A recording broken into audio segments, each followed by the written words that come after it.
21वीं सदी के अंदर मोबाइल डेटा ही आपका ऑक्सीजन होने वाला है। मुकेश अंबानी ये बात भली भांति समझते थे और ऐसी ग्रोथ हैकिंग स्ट्रैटेजी लेके आए, पूरी टेलीकॉम इंडस्ट्री को डिसरप्ट कर दिया। स्वागत है आप सबका, मैं Vivek Bindra, international motivational speaker. आज वापस आया हूँ रिलायंस जियो की धमाकेदार पावरफुल केस स्टडी लेके। आपके बिजनेस में आप बहुत कुछ सीख सकते हैं। यकीन मानिए, एग्जिस्टिंग जितने टेलीकॉम यूजर्स हैं उनका 60 से 70% रेवेन्यू वॉइस कॉल से आता है और इसीलिए वॉइस कॉल्स के अंदर ही सारा प्राइस वॉर छड़ा हुआ था। एयरटेल, आइडिया, वोडाफोन तीनों वॉइस कॉल के ऊपर लड़ रहे थे। डेटा के ऊपर आज तक कोई प्राइस वॉर नहीं हुआ। ये सारे लोग आज तक डेटा पे आपसे बहुत पैसा चार्ज कर रहे थे। वहीं मुकेश भाई अंबानी ने एंट्री मारी, वो नई टेक्नोलॉजी लेकर के आए जिसको अब इनको एयरटेल, वोडाफोन, आइडिया को अपने 2G 3G को अपग्रेड करने में बहुत पैसा लग रहा है। मुकेश भाई अंबानी सीधा 2.5 लाख करोड़ रुपया, कई लोग बोलते हैं 1.5 लाख करोड़ रुपया, मैं डायरेक्ट उनके इंटरव्यू में चेक किया, बोले 2.5 लाख करोड़ रुपया इन्वेस्ट कर चुके हैं मुकेश भाई अंबानी अपने धंधे के अंदर, जो ऑलरेडी 3 गुना ज्यादा है बाकी तीनों के पैसे को जोड़ करके। 130 करोड़ की जनता के अंदर 105 करोड़ मोबाइल कनेक्शन आज तक चालू किए जा चुके हैं, ध्यान दीजिएगा। लेकिन इनमें से केवल 10% ही लोग थे जो 4G और इंटरनेट का एक्चुअल डेटा कंजप्शन किया करते थे। वहीं मुकेश अंबानी को ये बात समझ में आ गई, सैचुरेटेड मार्केट के अंदर सबसे बड़ा हेडरूम जो है वो डेटा में है, वॉइस कॉल में नहीं है। एक बार और ध्यान दीजिएगा, come on, voice call saturated market थी, लेकिन इंटरनेट डेटा में सबसे बड़ा हेडरूम था ग्रोथ का। आपके धंधे के अंदर भी हर जगह बराबर ग्रोथ नहीं होता, आपको ढूंढना पड़ता है एक नया मार्केट का स्पेस क्रिएट करने के लिए। मुकेश भाई अंबानी को वही बात समझ में आई। ऐसा करते हैं, कुछ चीजें आपसे शेयर करते हैं। बे ऑफ बंगाल का गेटवे नई टेक्नोलॉजी के साथ क्रिएट किया, फाइबर ऑप्टिक केबलिंग का 8000 किलोमीटर का, which is part of the existing fiber optic cabling from Europe going up till from South Asia to Malaysia and to Singapore। मजे की बात बताएं, एक्चुअली जो इसमें मेन कॉस्ट होती है ना, वो होती है आपकी फिक्स्ड कॉस्ट, फिक्स्ड इंफ्रास्ट्रक्चर। ये जो फिक्स्ड कॉस्ट है ना, ये पुरानी टेक्नोलॉजी के इंफ्रास्ट्रक्चर पे जो एयरटेल, आइडिया 3G और 2G में डाल चुके थे, मुकेश भाई अंबानी को वो सब करने की जरूरत भी नहीं है।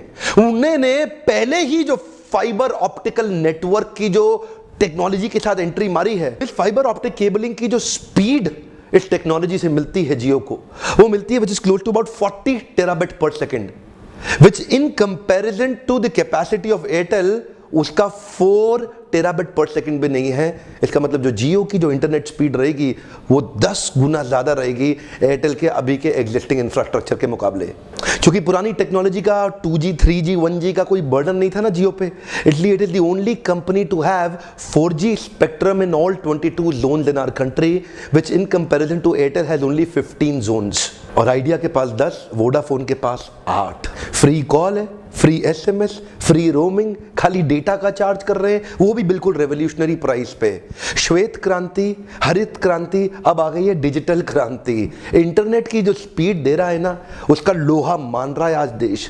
समझ में आ गया है इसको, 21वीं सदी के अंदर ऑक्सीजन केवल डेटा होने वाला है। जो मोबाइल डेटा सस्ते में दे गया वो देश पे टेलीकॉम इंडस्ट्री में राज करने वाला है। मुकेश अंबानी को शुरू में ये बात समझ में आ गई, इसीलिए एक आधार कार्ड पे 8 सिम दे रहे थे, वो भी free of cost. Come on more time, एक आधार कार्ड पे 8 सिम, वो भी फ्री ऑफ कॉस्ट। और उसकी भी एक्टिवेशन स्पीड इतनी तेज बढ़ा दी, पहले 24 घंटे में होता था, उसको भी डिजिटल वेरिफिकेशन और एक्टिवेशन कर दिया, जिसके लिए पहले 24 घंटे लगते थे, अब 15 मिनट के अंदर आपके आधार कार्ड से लिंक करके डिजिटली उसको वेरीफाई करके 15 मिनट में चालू करेंगे। मुकेश अंबानी की इंटेलिजेंस का इसी बात से पता चलता है कि उन्होंने शुरू से ही प्लान बड़ा एग्रेसिव रखा। ये जानते हैं 105 करोड़ यूजर्स हैं आज मोबाइल के हमारे देश के अंदर, और शुरू से प्लान रखा 80% मार्केट को कैप्चर करने के लिए। ध्यान दीजिए, मैं कहता हूं 80% नहीं कर पाते, 85% कर लेते हैं, या 50 से भी थोड़ा कम कर लेते हैं। 105 करोड़ में से खाली 85 करोड़ लोग ये अपने साथ एक्वायर कर पाते हैं अपनी ग्रोथ हैकिंग स्ट्रैटेजी के चलते, जिसको मैं एक्सप्लेन करूंगा। 50 करोड़ लोगों के साथ अगर इनका एवरेज रेवेन्यू पर यूजर केवल 200 रुपए रहा, अगर ये आपसे केवल 200 रुपए बिल चार्ज करते रहे, ध्यान दीजिएगा, 50 करोड़ लोग multiplied by 200, that makes it 10,000 crore रुपया महीना, 1.25 लाख करोड़ रुपया साल का। मुकेश अंबानी, इनकी पूरी कंपनी की टोटल नेटवर्थ भी हिल जाती है 1 साल के टर्नओवर से। ये कंपनी जहां जाएगी, ये आम आदमी की बुद्धि चकरा जाएगी, समझ में नहीं आने वाला। 1.25 लाख करोड़ रुपए का रेवेन्यू टर्नओवर केवल एवरेज रेवेन्यू पर यूजर से। आप क्या सोचे थे मोटा भाई अंबानी ऐसे ही 2.5 लाख करोड़ रुपया अपनी जिंदगी की सबसे बड़ी इतिहास की इन्वेस्टमेंट रिलायंस ने इस जियो टेलीकॉम में कर दी? ऐसे ही नहीं, एक्चुअली 2005 के अंदर जब दोनों भाइयों में बंटवारा हुआ, अनिल अंबानी के पास आरकॉम चला गया। ये तभी से चाहते थे, इनकी नजर थी आरकॉम के ऊपर, और उसके बाद कोर्ट के चक्कर लगा लगा के 2010 में अपने भाई के अगेंस्ट नॉन कंपीट क्लॉज को इन्होंने जाके स्क्रैप कराया और वहीं से तैयारी शुरू कर दी थी। इनको पता था एक फिल्म का गाना डाउनलोड करने के लिए हमारे यहां 80% जनता बेचारी सोचती है कि डाउनलोड करूं कि नहीं करूं कि नहीं करूं, कितना डेटा लग जाएगा, और रात को 11 बजे 12 बजे के बाद वाली स्कीम में डेटा डाउनलोड करते थे, वाईफाई पर जाके डाउनलोड करते थे। इनको समझ में आ गया किसी तरीके से सबसे बड़े हेडरूम में घुस के पूरी मार्केट को ठोकेंगे। देखिए एग्जिट प्राइस स्ट्रैटेजी को समझिए। मान लीजिए पुरानी टेक्नोलॉजी है एयरटेल वोडाफोन आइडिया की, और ये नई टेक्नोलॉजी है रिलायंस जियो की। यहां पे high cost of capital, expensive technology और severe and strong government regulations. अब क्योंकि इतना खर्चा किया जा चुका है, अब इससे बाहर निकल के नई टेक्नोलॉजी में एंटर करने में एग्जिट बैरियर बड़ा स्ट्रॉन्ग काम करेगा। इतना पैसा लगाने के बाद, इतना लगाने के बाद नए में घुसना बड़ा मुश्किल है। जियो पुराने में गया ही नहीं, जियो लास्ट मूवर है, बाद में आया और नई टेक्नोलॉजी के साथ में सीधा 2.5 लाख करोड़ रुपया लगा दिया। अब क्योंकि जियो ने नया लगाया, एंट्री बैरियर और स्ट्रॉन्ग कर दिया। कैसे किया? लॉस लीडिंग स्ट्रैटेजी के साथ। ये देखिएगा प्राइसिंग स्ट्रैटेजी होती है loss leading. Loss leading strategy क्या होती है? आइटम की कॉस्ट से सस्ता जब माल को बेच देते हैं उसको बोलते हैं लॉस लीडिंग। ध्यान दीजिएगा, जैसे मान लो 100 रुपए का माल है, उसको 50 रुपए का बेचना शुरू कर दिया, लॉस लीडिंग। जब बाकी लोग 200 का बेच रहे हैं, मैं 50 रुपए का बेचूंगा, 100 रुपए के माल को, सब मेरे पास आ जाएंगे, सब मेरे पास आ जाएंगे। तो ये पुरानी मार्केट से लोग निकल के एक नई मार्केट में आके घुसने लग गए सारे के सारे। यहां पे लॉस लीडिंग स्ट्रैटेजी से एंट्री बैरियर भी स्ट्रॉन्ग कर दिया। एक तो बेचारों का एग्जिट बैरियर स्ट्रॉन्ग, उनकी पुरानी टेक्नोलॉजी उसको छोड़ नहीं पा रहे, और यहां पे एंट्री बैरियर बड़ा स्ट्रॉन्ग। ये नई टेक्नोलॉजी के अंदर इतना लॉस लीडिंग कर दिया, इतना लॉस लीडिंग कर दिया कि जब तक ये पैसा खर्च करके इसमें आएंगे तब तक मोटा भाई अंबानी इतना बड़ा मार्केट ले चुका होगा, इतना बड़ा मार्केट ले चुका होगा अगले 2-3 साल के अंदर कि बेचारे एयरटेल वेयरटेल सब के सब इनकी जान निकलने वाली है। बौखलाहट के चलते तीनों आपस में ऐसे मिल गए हैं, बार बार ट्राई किए और कोर्ट के चक्कर लगा रहे हैं, और टेलीकॉम रेगुलेटरी अथॉरिटी को बोल रहे हैं मोनोपोली कर रहा है, मोनोपोली कर रहा है। ऐसा लग रहा है जैसे ट्राई ना हो गया, भगवान कृष्ण या विष्णु हो गए। सारे देवी देवता जब दानवों और असुरों का अत्याचार होता था उनके पास पहुंच जाते थे, प्रभु दया करो, प्रभु दया करो, बचाओ बचाओ। आज रिलायंस ने चाल बहुत लंबी चली है। इसी तरह बिजनेस प्लान्स में आप भी अपने धंधे के अंदर ऐसी मोनोपोली चुपचाप क्रिएट कर सकते हैं कि आदमी को समझ में ना आए ये हुआ क्या, काटो तो खून नहीं निकल रहा। अब एयरटेल इस समय करो और मरो की स्थिति में लगातार प्रयास कर रहा है।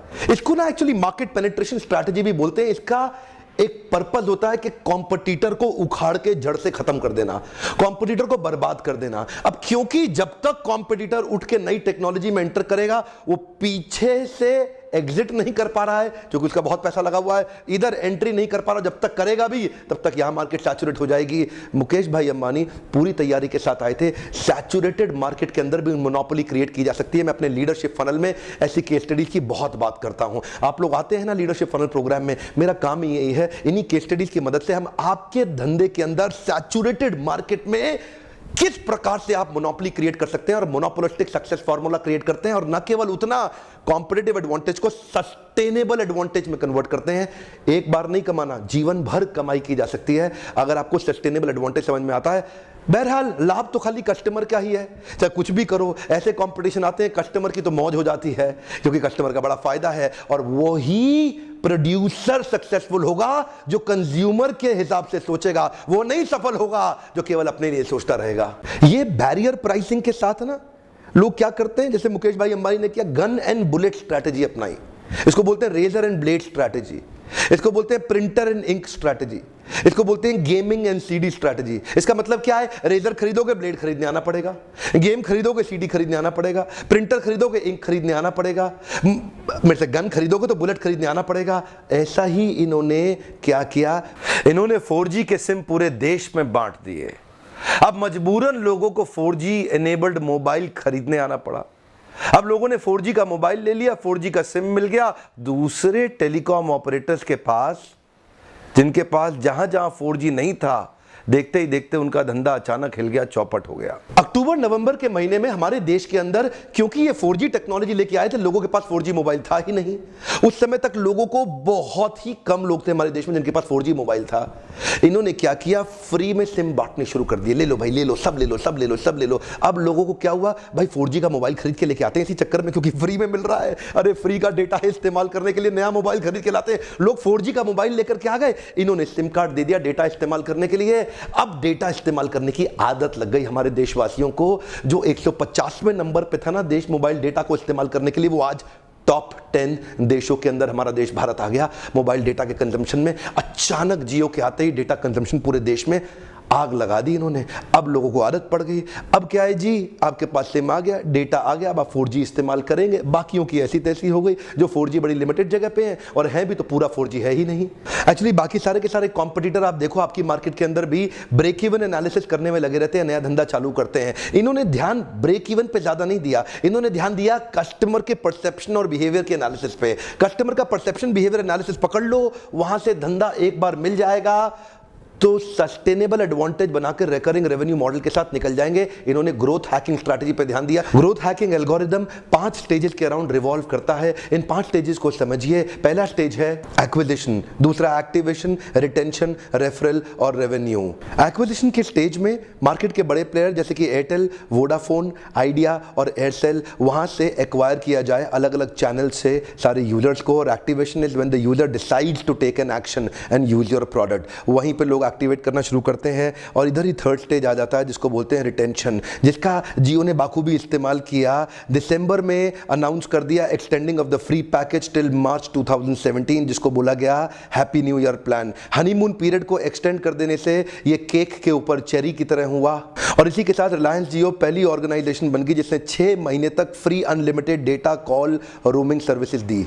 इस दौरान जियो लगातार प्रयास करेगा कि आपको ऐसी सर्विसेज दे आने वाले कुछ समय के अंदर जिससे आप अपने आजू बाजू के लोगों को बताएं भैया क्या मिल रहा है जियो में, क्या मिल रहा है जियो में। रेफरल जनरेट होना शुरू हो जाए और लोग इसको उसको बताएं। आपका कस्टमर ही आपका प्रमोटर बन जाए, उसको बोलते हैं referral strategy. One more time, when the customer turns into a promoter, उसको बोलते हैं रेफरल स्ट्रैटेजी। और इसके पीछे जियो कहीं काम कर रहा है कि कस्टमर ही प्रमोटर बन के एक दूसरे को जोड़ने का अनजाने में जोड़ेगा। क्या बोलेगा वो, बहुत बढ़िया, देखो क्या फायदा, देखो देखो, ऐसा करके। और वहां से शुरुआत आएगी रेवेन्यू की। अब धीरे धीरे रिलायंस का फोकस आएगा। पहली बार में रेवेन्यू पे नहीं फोकस किया, वो धीरे धीरे चाहते थे सारा कस्टमर खींच के ब्लू ओशन बना करके अपने धंधे के अंदर जोड़ ले।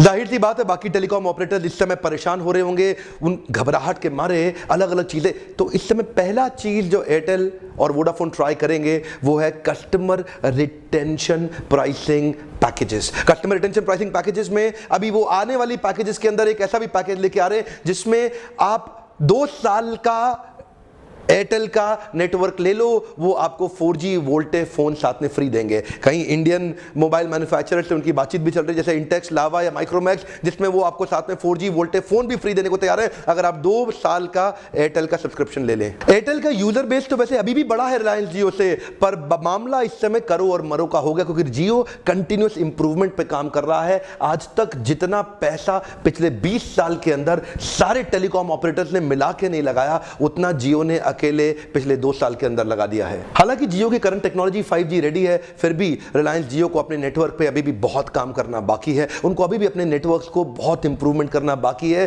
ताकि वॉइस ओवर कॉल इंप्रूव होकर के एक अच्छा यूजर एक्सपीरियंस मिले, जिससे रेफरल वाली जो स्ट्रैटेजी है वो कहीं रास्ते में टूट ना जाए। लोगों ने अगर गलत फीडबैक देना शुरू कर दिए तो रिलायंस के लिए आगे चल के खतरा बन सकता है। मेरा सपना ही यही है कि अपने देश के छोटे छोटे व्यापारियों को ब्लू ओशन स्ट्रैटेजी और कॉम्पिटिटिव एडवांटेजेस बिल्ड करने की ट्रेनिंग दे सकूं, जिसको आप मेरे साथ में लीडरशिप फनल में आके अटेंड करते हैं। अगर आपका धंधा भी कहीं अटका या फंसा हुआ है या आप कहीं रुके हुए हैं, अगर आपकी इंडस्ट्री के अंदर भी मार्जिन कम हो रहे हैं, आपको डिस्काउंट देना पड़ता है, आप परेशान हैं, आप उसके अंदर बड़ा बिजनेस बिल्ड करना चाहते हैं, आपको तकलीफ हो रही है, पेमेंट्स लेट आ रही है, नेगेटिव कैश फ्लो हो गया, एम्प्लॉय काम नहीं कर रहे हैं, आपकी ग्रोथ नहीं हो पा रही है, प्रॉफिटेबिलिटी कम हो गई है, कैश कहां से लाऊं, कैश कहां से लाऊं, लोग छोड़ के भाग जाते हैं। अगर आपको बहुत मेहनत करनी पड़ रही है और फिर भी फल कम मिल रहा है, आइए इस लीडरशिप फनल में अब अभी के अभी फोन करिए और देखिए कि अगली तारीख लीडरशिप फनल की कब है। अपने ऊपर थोड़ा इन्वेस्ट करिए और बहुत बड़ा रिटर्न लीजिए। मेरी तो गारंटी यही है कि मैं अपने हर एंटरप्रेन्योर को अपने देश के उसको नेक्स्ट लेवल पे लेके जाना चाहता हूं, इसी मिशन से चल रहा हूं। आज की वीडियो में मेरा आपसे प्रश्न है कि रिलायंस जियो ने क्या ठीक किया और एयरटेल ने क्या गलत किया। वन मोर टाइम, रिलायंस जियो ने क्या ठीक किया और एयरटेल ने क्या गलत किया। आपके कमेंट देखना चाहता हूं, आपको इस केस स्टडी से क्या समझ में आया। अगर इस केस स्टडी से थोड़ी भी आपको मदद मिलती हो ना तो लाइक जरूर दीजिए। मुझे समझ में आता है कि ऐसे वीडियोस और बनाऊं या नहीं बनाऊं, आप आ पाएं या ना आ पाएं, लेकिन इस वीडियो को और व्यापारियों को जरूर शेयर करिए जिनको वो इंटेलिजेंस हम बिल्ड करने में मदद कर सके, ताकि हमारा कॉर्पोरेट इंडिया और ताकतवर हो सके। हमारे व्यापारी बहुत बुद्धिमान हैं, लेकिन उनको थोड़ा सा हैंड होल्डिंग सपोर्ट चाहिए, जिसके लिए मैं लगातार वीडियोस बनाता रहूंगा। अगर आपने सब्सक्राइब नहीं किया जरूर करके बेल आइकन को हिट करिए, ऐसा कोई भी इंपॉर्टेंट वीडियो सबसे पहले आप तक पहुंच जाएगा। ऐसे वीडियो देखने के लिए आपका बहुत बहुत धन्यवाद।